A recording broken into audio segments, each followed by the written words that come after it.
कल्पना कीजिए, आपकी जेब में रखा 10 रुपए का नोट बारिश में भीग जाए, कई बार मुड़ जाए, सैकड़ों हाथों से गुजर जाए और फिर भी फटे नहीं। सुनने में भविष्य की बात लगती है, लेकिन भारत अब इसी तरह के नोटों का बड़ा टेस्ट करने जा रहा है। जी हां, सरकार ने आरबीआई के उस प्रस्ताव को मंजूरी दे दी है जिसके तहत 10 और 20 के 100 crore polymer note field trial के लिए जारी किए जाएंगे। यानी कुल 200 करोड़ प्लास्टिक जैसे विशेष मटेरियल वाले नोट असली लेन देन में उतारे जा सकते हैं। लेकिन यहाँ एक बात साफ है, ये अभी देश भर में कागजी नोटों को हटाने का फैसला नहीं है। पहले देखा जाएगा कि नोट भारतीय परिस्थितियों में कितने सफल रहते हैं।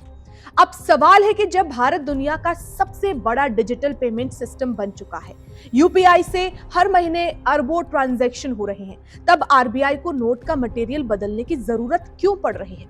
इसका जवाब हमारी जेब में मौजूद उस पुराने, गंदे और फटे नोट में छिपा है, जिसे हम अक्सर बिना सोचे दुकानदार को थमा देते हैं।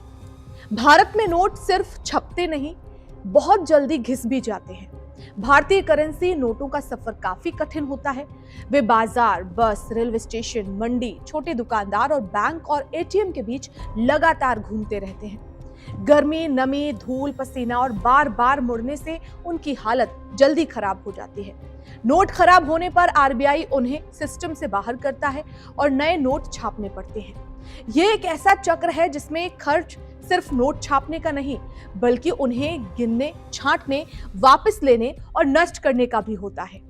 यही वजह है कि पॉलीमर नोटों की सबसे बड़ी खासियत सिर्फ ये नहीं मानी जा रही कि वे प्लास्टिक के होंगे।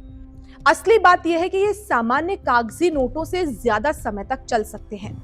अगर एक नोट ज्यादा समय तक उपयोग में बना रहता है तो उसे जल्दी बदलने की जरूरत कम होगी। यानी शुरुआत में नया नोट महंगा भी पड़े, तब भी उसकी लंबी उम्र कुल लागत को कम कर सकती है। अब आप सोच रहे होंगे कि इसके लिए 10 और 20 के नोट ही क्यों चुने गए? ये फैसला भी दिलचस्प है। आरबीआई ने सबसे पहले ज्यादा वैल्यू के नोटों की बजाय 10 और 20 के नोटों को चुना है।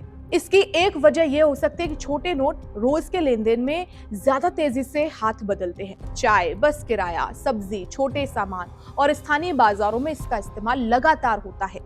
जितनी तेजी से कोई नोट घूमेगा, उसके घिसने और गंदा होने की संभावना भी उतनी ज्यादा होगी। अगर ये नोट रोज के भारी एक्सचेंज में भी लंबे समय तक टिके रहे तो आरबीआई के पास दूसरी वैल्यू के नोटों पर विचार करने का आधार बन सकता है। ये सवाल भी आपके मन में आ रहा होगा कि पॉलीमर नोट बाजार में कब तक आएंगे? अभी ये एक ट्रायल है। आरबीआई की नोट प्रिंटिंग यूनिट ने पॉलीमर सबस्ट्रेट शीट की सप्लाई के लिए ग्लोबल टेंडर जारी किया है, जिसमें बोलियां जमा करने की आखिरी तारीख 18 अगस्त तय की गई है। टेंडर प्रक्रिया पूरी होने, कच्चा माल मिलने और छपाई के बाद ही ये नोट अलग अलग फेज में बाजार में दिखने को मिलेंगे। पॉलीमर नोट सिर्फ मजबूत नहीं, नकली बनाना भी मुश्किल हो सकता है। पॉलीमर नोट सामान्य प्लास्टिक की शीट नहीं होते हैं।